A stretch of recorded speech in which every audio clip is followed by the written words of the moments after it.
안녕하세요. 이번 저널 발표를 맡은 석사과정 유다영입니다. 제가 오늘 발표할 논문은 The Effect of the Number of Channels in Gyroscopic Data on the Classification Performance in EMG Data Acquired by 묘 암밴드입니다. 본 논문은 저널 오브 컴퓨테이셔널 사이언스에 2021년 게재된 논문으로 임팩트 팩터는 3.817이며 컴퓨터 사이언스 티어리 앤 메소드의 Q1에 해당합니다. 본 연구는 근육 손실이 발생한 손 절단 환자와 같이 더 적은 제한된 수의 근육 데이터에서도 신뢰할 수 있는 분류 결과를 얻을 수 있는 방법을 조사한 논문으로 가능한 최소한의 EMG 채널을 사용하여 손 제스처를 분류한 논문입니다. 먼저 제한하는 계율을 나타낸 그림입니다. 본 연구에서는 바늘을 통해 측정하는 니들 EMG가 아닌 비침습적 방식인 표면 근전도를 사용하여 근전도 신호를 수집하였습니다. 여기서 표면 전극은 접근이 쉽고 외과적 개입이 필요하지 않기 때문에 인공 팔다리 제어에서 많이 사용되는 방법입니다. 본 연구에서는 8개의 건조 표면 전극이 있는 묘 암밴드를 데이터 수집에 사용하였습니다.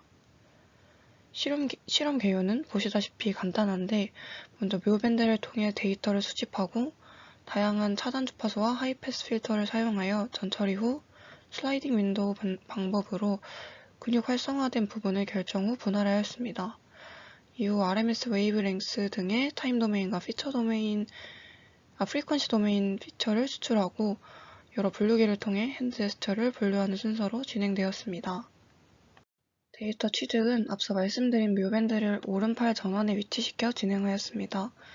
묘밴드는 8개의 EMG 센서와 3축 자이로스코프, 3축 가속도, 3축 자력계를 포함하는 9축 IMU 센서가 내장된 장비이며 EMG 데이터는 200Hz, IMU 데이터는 50Hz의 샘플링 프리퀀시로 수집되었습니다. 실험은 절단 수술을 받지 않은 3명의 남성과 7명 여성에게서 EMG 및 자이로스코프 데이터를 획득했습니다. 그림 3과 같이 피험자는 팔꿈치에 가까운 오른팔에 묘밴드를 착용하고 팔을 지면과 수직으로 곧게 뻗은 후 6개의 제스처를 30회 반복하도록 요청받았습니다. 각 제스처는 5초 동안 기록되었으며 수행한 제스처는 피스트, 손가락 펴기 등의 6개의 제스처에 레스트를 포함하여 이후 분류기에는 총 7개의 제스처가 사용되었습니다. EMG 신호는 잡음이 많은 고주파 성분이 많은 신호입니다. 따라서 설명 가능한 피처를 추출하기 위해 데이터 윈도우 방법이 사용되었습니다. 일반적으로 데이터 윈도우가 길수록 제어 시스템에 제공되는 분류의 정확도가 높아지지만 분류가 지연되는 시간도 길어집니다. 반대로 데이터 윈도우 길이가 짧으면 피처의 분산이 커져서 분류 정확도가 떨어지게 됩니다. 본 연구에서는 이러한 이유로 딜레이와 분류 정확도 사이를 고려하여 150ms 윈도우 랭스를 선택하여 진행하였습니다. 전처리로는 일반적으로 로우 EMG 신호에서는 0에서 1000Hz의 주파수에서 전반적으로 관찰 가능하며 0에서 400Hz 사이에 주요한 주파 성분이 관찰됩니다. 다만 묘밴드의 경우 샘플링 레이트 200Hz이기 때문에 나이캐스트 정리에 의해 최대 주파수가 100Hz로 제한되었습니다. 이후 근전도 신호에서 바디 노이즈를 제거하기 위해 10Hz 하이패스 필터를 적용하였으며 전력 노이즈를 제거하기 위해 50Hz의 노치 필터링을 진행하였습니다.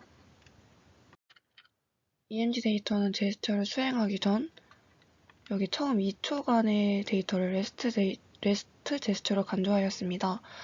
따라서 근육의 활성화가 시작되는 구간을 찾아야 하는데 본 논문에서는 EMG 신호를 길이 100ms 윈도우로 나누고 50% 오버랩하여 그 윈도우에 대해 계산된 웨이브폼 랭스를 사용하여 이 구간을 찾았다고 합니다.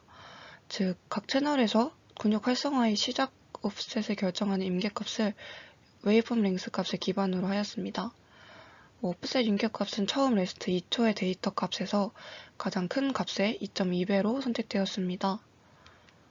동작 시작은 임계값이 처음으로 초과하는 지점을 결정하였으며 두 번째로 높은 임계값은 제스처가 끝난 후 근육이 계속 수축하는 것을 의미하기에 제스처가 끝나는 시기를 결정하는 데 사용되었다고 합니다. 또한 이러한 임계값은 모두 경험적으로 선택되었다고 합니다. 제스처의 시작 및 오프셋은 웨이브폼 랭스의 윈도우와 관련하여 찾기에 그림 5와 같이 EMG 신호에 매핑하여 시작과 오프셋을 찾았습니다.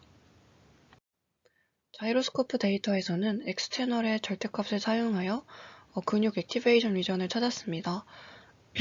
신호의 앞부분인 레스트 부분의 최대값이 임계값으로 사용되었으며 신호는 200ms 길이로 나뉜 윈도우를 사용하여 임계값을 초과하는 값을 가진 윈도우 시작을 핸드 제스처의 시작으로 간주하였습니다. 또한 제스처는 윈도우의 최대값이 임계값 아래로 떨어질 때까지라고 간주하였습니다.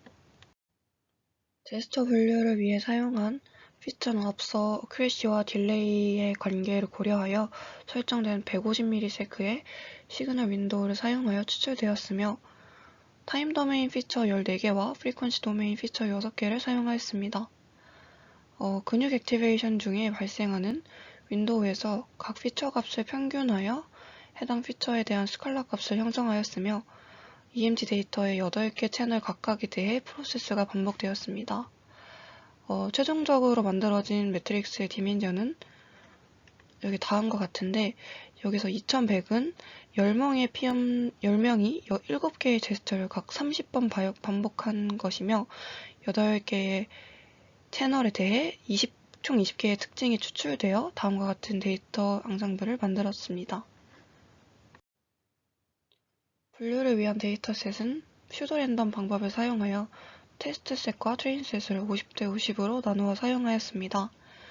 매트랩의 22개의 분류 알고리즘을 활용하여 옵티멈, 가장 좋은 성능의 분류기를 찾았으며 그중 SVM과 KNN 알고리즘이 가장 정확도가 높기에 이후 분류에 사용되었습니다.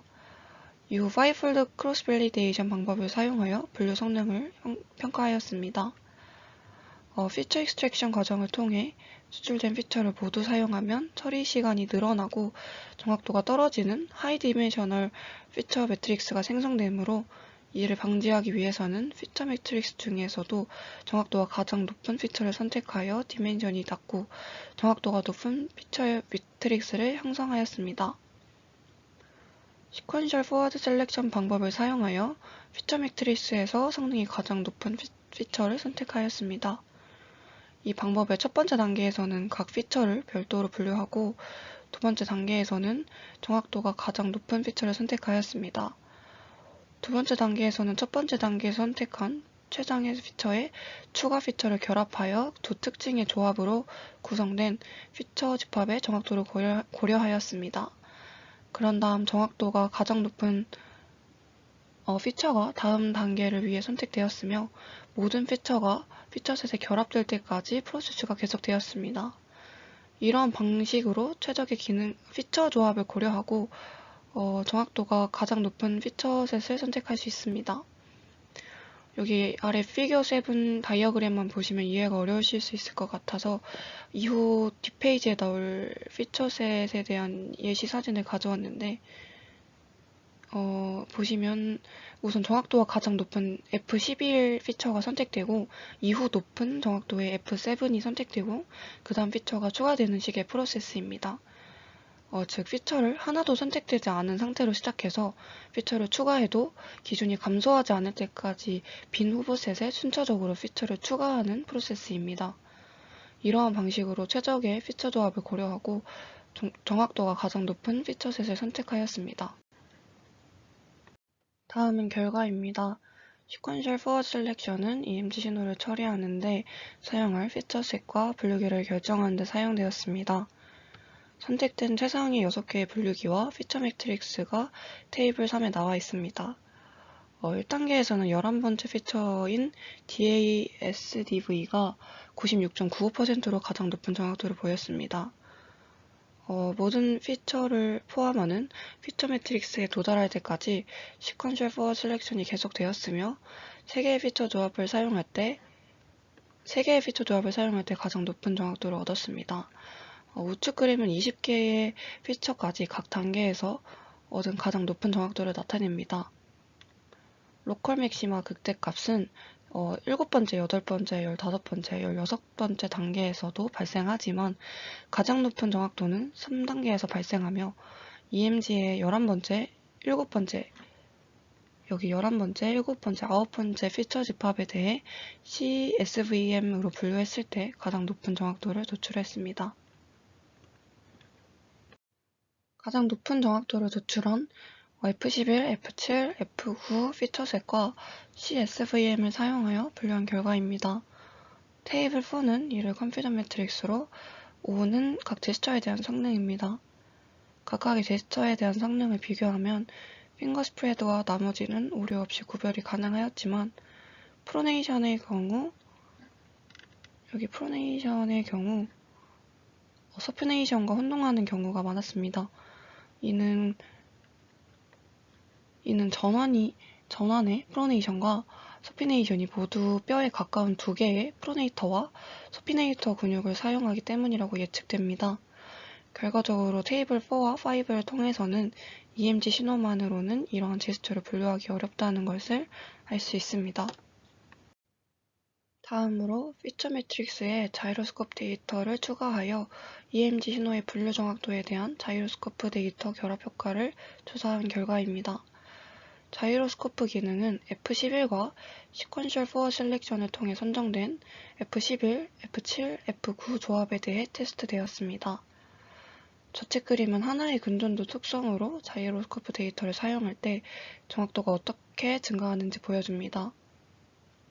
자이로스코프 데이터를 추가하지 않은 F11 정확도는 여기 96.95%의 타임 도메인, 96.95%이며 여기에 타임 도메인 피처인 G10을 추가할 경우 1.05% 향상되어 98%를 얻었으며 프리퀀시 도메인 피처인 G15 역시 98%로 가장 높은 정확도를 나타냈습니다.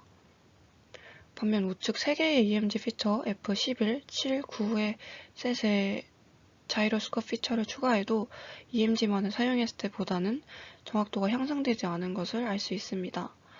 타임 도메인 피처인 G6을 추가한 결과 정확도가 98.1%로 가장 좋았으나 이는 EMG 피처셋만을 사용한 것보다는 0.28% 정확도가 낮았습니다. 마지막으로 EMG 채널수에 따른 분류 정확도에 대한 결과입니다. 분류기는 CSVM으로 고정하고 앞선 피처셋에 가장 좋은 성능을 보인 F11 싱글 피처와 F11, F7, F9 피처셋을 사용하여 두 개 채널 조합부터 전체 채널을 다 사용했을 때에 대해 분류를 진행하였습니다. 결과를 보면 싱글 피처 결과와 피처셋 결과 모두에서 채널 3개 이상 사용했을 때부터 정확도가 크게 향상된 것을 확인할 수 있습니다.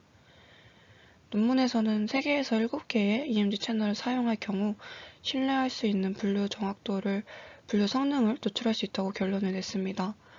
이 부분에 대해 신뢰할 수 있다에 대한 기준이나 통계 분석, 채널 개수마다 선택된 채널의 기준 등에 대한 추가적인 디스커션이 없어 아쉬웠습니다. 개인적으로는 채널 3과 4, 7 위주로 선택한 이유는 분류에 사용한 제스처인 서피네이션과 프로네이션 등의 동작을 할 때 주로 액티베이션 되는 서피네이터와 프로네이터의 위치에서 3, 4, 7 전극이 사용되기 때문이라고 예측을 해보았습니다. 또한 적은 수의 채널에서 2번 채널이 포함되지 않은 것을 확인할 수 있는데 이는 2번 근육의 위치가 굽힘근이나 펴근 등이 지나가지 않는 둘의 사이 정도의 부분이기 때문에 제스처 분류에 다른 채널 대비 도움이 되지 않기 때문이라고 생각됩니다. 본 연구에서는 8개의 채널 묘암밴드에서 획득한 근전도 신호의 분류 정확도에 대한 채널 수와 특징 선택의 영향을 조사하였습니다. 가장 높은 정확도는 98.38%로 CSVM 분류기와 모든 채널을 사용하여 F11, F7, F9를 피처셋으로 사용하여 획득하였습니다. 또한 자이로스코프 피처를 함께 사용할 경우 적은 수의 채널을 사용할 때 분류 정확도가 향상되었으며 이는 적은 수의 채널은 자이로 피처를 사용하여 결과의 신뢰성을 높일 수 있음을 나타냅니다. 현재 저는 논문에서 사용한 묘밴드와 같은 8채널의 EMG 디바이스를 사용하여 EMG 연구를 진행하고 있습니다. 연구를 진행하며 단순히 8채널의 피처를 모두 사용한 것이 분류 측면에서 가장 잘 될 거라 예상하였는데 채널 리덕션을 통해 더 좋은 성능을 낼 수 있다는 점이 추후 분석에 적용 가능할 수 있을 것 같아 본 논문을 저널 미팅 논문으로 발표하게 되었습니다. 또한 본 연구와 같이 핸드 제스처를 제시하고 피험자가 수행 시까지 딜레이가 존재하기에 실제 피험자가 동작을 시작한 시점을 파악하는 데 사용한 웨이폼 랭스 방법과 분류에 사용한 피처도 활용하면 좋을 것 같다고 생각하였습니다. 다만 근전도 신호 측정을 위해 근육 위치를 파악한 후 전극을 부착하여 신호를 측정하는 것이 아닌 본 연구와 같이 와이어리스 디바이스를 사용할 경우 프로네이션과 서피네이션과 같이 팔이 돌아가는 동작 수행 시 근육 위치가 조금씩 바뀌게 되는데 이러한 점을 고려한 연구인지 각 채널에 위치한 근육 이름 등이 명시되어 있지 않았기 때문에 피험자마다 조금씩은 상이한 위치의 채널이 위치했을 가능성도 있다고 생각하여 채널 리덕션 과정에 각 채널을 선택한 근거가 조금 부족하다고 생각하였습니다.